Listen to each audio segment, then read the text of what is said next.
when I finally made it down to OCC in 2002, I was really excited because that was my first time being back in Omaha since 1993.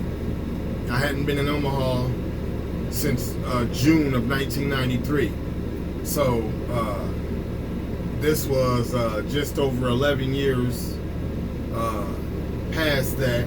So I was really excited to be back in my hometown.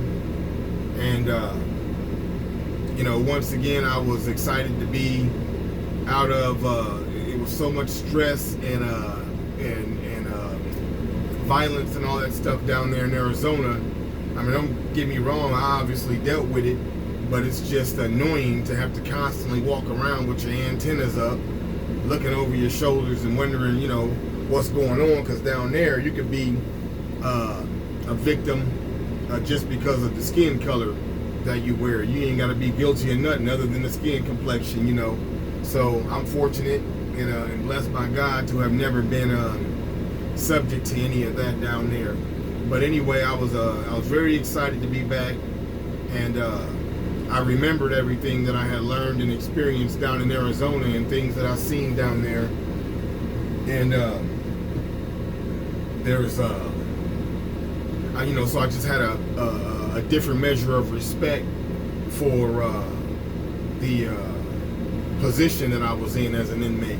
You know, I had a greater measure of appreciation, self-respect, respect for rules and authority, respect for fellow inmates and things like that. So that just helped me. I was still, you know, quite young. I was still in my what was I? I was still like 28 or something like that. And so I was still, you know, kind of young, but I was very influential on some of the youngsters there on the yard. I would try to keep them out of trouble and try to help them to understand it's not necessary to get into it with all these staff and get all these write-ups and keep showing off for everybody, trying to impress the other inmates on the yard and whatnot. So you know, that's the type of stuff that'll keep you in there. You won't be able to go home and whatnot. So, you know, yeah, so I ended up having a barber job. I was the inmate barber. Mr. KJ. Hold on. Go ahead. This box is done. Okay, 10-4. Are all the rolls done, or do you need another box? I got this box right here. I'll start filling up. So I'm going to put all the rolls in. That one goes back to the fab. Okay, I'll come grab it. So, Merci beaucoup. 10-4. So anyway, yeah, I was the barber. Then I also worked up in medical.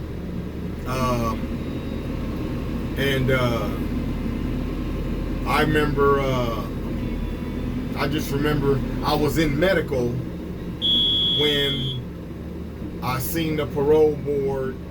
At the time, they actually set me for a release.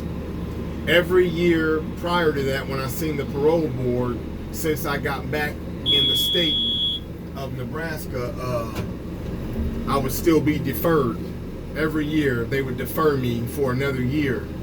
And that was very disheartening. So I could only imagine what it's like to be somebody in there that don't have no release date set. That just has to be agony to your essence, to your very soul, like agony. Because I could just explain me having 11 to life. I did not know when I was getting out. And so that was very distressing to me. But however, I was working in the medical department after I had seen the parole board it was December of 2005. I seen the parole board, and that's when they had Esther Casimir on there. She was the chairperson, and they set me a final hearing for 14 months.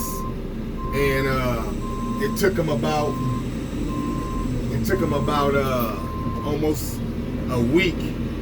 It seemed like that long, almost a week, for them to put on there on the computer what their decision was about me.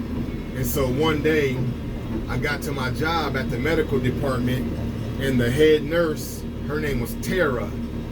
When I walked in, she heard the door buzz, and so she knew it was me. And she called me back to her office, and she said, she looked at the computer, and she said something changed in there as far as what it had been saying. She said every other day that she looked in there, it said something different. So she didn't understand what it was saying. So she showed me. And when I looked at it, that's when it said I had a 14-month final. And I told her, I said, yeah, that. And she was like, what does that mean? I said, they sent me for a release. I said, that's the final time I'll appear before the parole board. It's February of 2007. And they got me set for a release as long as all things, stay as planned. So anyhow, hold on one moment. Bobot, do you want to see, before you get too far going with that, this one is only partially full, the one that's right there. Let's check and see if Rooster wants that one topped off, because that one's partially full. So anyway, the Rooster, can you come over here for a second? So yeah, the thing was, so she told me that, so I got super excited, and then it took a little while for me to be able to get actually across the street to the community center. And my whole aim at that time, my whole goal was to get across the street, do whatever I got to do on work release, work detail, all that business, and save up money on work release. And then I was going to, my plan was to get out, and I was going to parole down to Phoenix and be my mom's caretaker, since my father had passed away and she was no longer being his caretaker. But after my father passed away, my mom kind of started deteriorating, because I guess she kind of felt like she didn't have no reason or no real purpose to continue to live, because they were together just a few months shy of 50 years. So anyway, that was my plan. So when I first got to the work release center, to the work detail, they put me on a road crew, and so I would go out and pick up trash along the highways and things like that, and just do basic things. We'll do some lawn mowing and weed eating and things like that. And so one day we came back to the pod, and me and my buddy Killer, that's Anthony, I told y'all about Anthony the other day, Kirkland, we were on the same road crew. So we had came back to the pod, and that day I remember on the road crew, Kirkland had found a cell phone, and it was in use. It had power and it was on, activated. And I speak Spanish, so the phone was set to all Spanish prompts. So Killer didn't know how to read all that. So he gave me the phone, because it was about to be count time. He gave me the phone and asked me to take it to my room and put it in English so that he could read it in English. So I got to the room with it, and I started going through it, and I was making a few changes, and they called me over the intercom, and they told me to come to my case manager's office. At that time, my case manager's name was Van Gerpen. And so I thought, man, they must know I got this phone. You know what I'm saying? Oh, man, So I went over there to the office, and as I was going down the hallway, when I was just outside of his office door, almost about to turn in, there were pictures hanging on the wall in the hallway. And in one of the reflections of the pictures, I seen a reflection inside of his office, and I could clearly see that it was my two sisters. It was two of my sisters, I should say, Sheila and Tanya. And so when I stepped in there, I looked at them, and they both looked sad and everything, and they just looked really depressed. And they were both wearing these big hats, you know. They were wearing big hats like a sign of mourning, and they were kind of like, they started kind of crying when they see me, because they was coming to break the news to me, you know what I'm saying, that our mother had just died, you know what I'm saying. And so my case manager was sitting right there, and so when they told me that she had just died, I just said, man, that's amazing, you know. And when I said that's amazing, my case manager pointed at me. He was like, why is that amazing?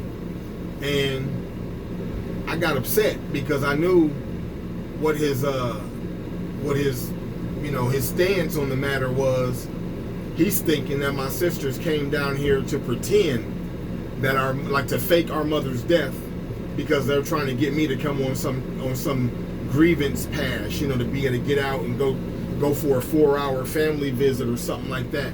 So he thought that when I said the word amazing, he thought that I had a poor choice of words. But amazing don't always mean something that's terrific, whatever. You could be amazed at something just regardless of what it is. And why I was amazed is because for days, weeks in fact, prior to this, I had been thinking about my mother,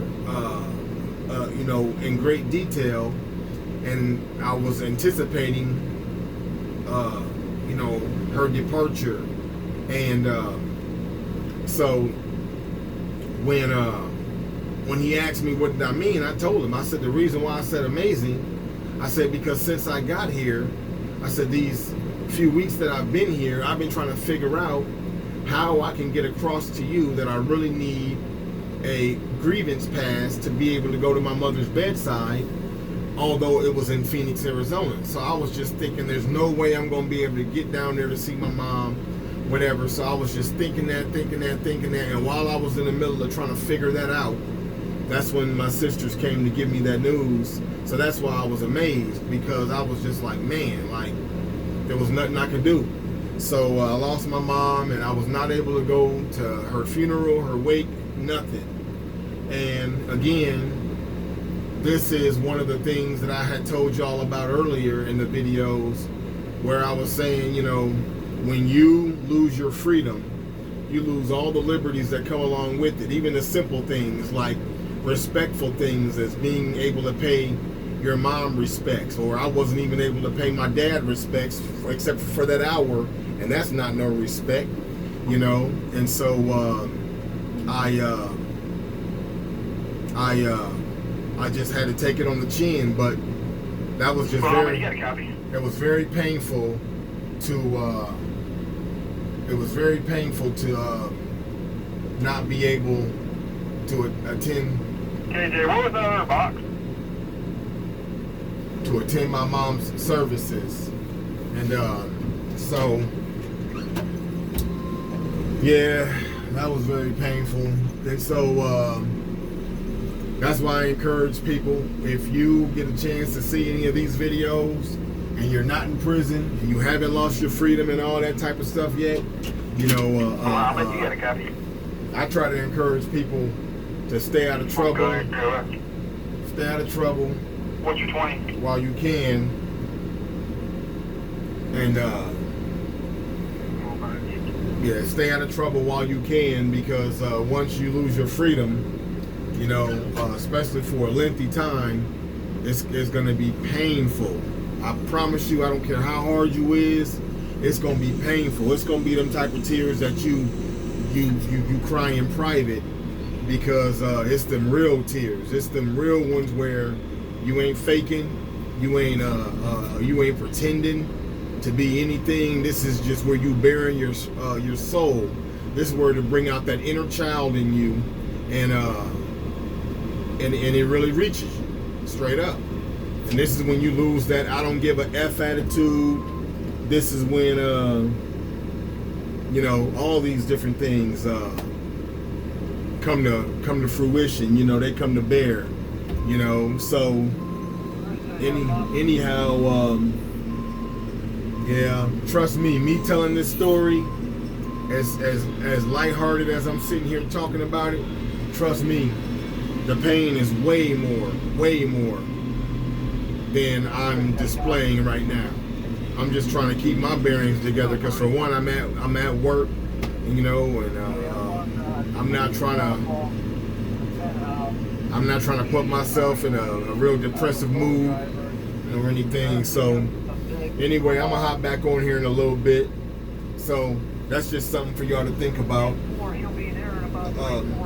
But next I'll be able to give y'all some information about when I got to the point of my release. Then I could actually be to the point of lifetime on parole, and I could start my story there.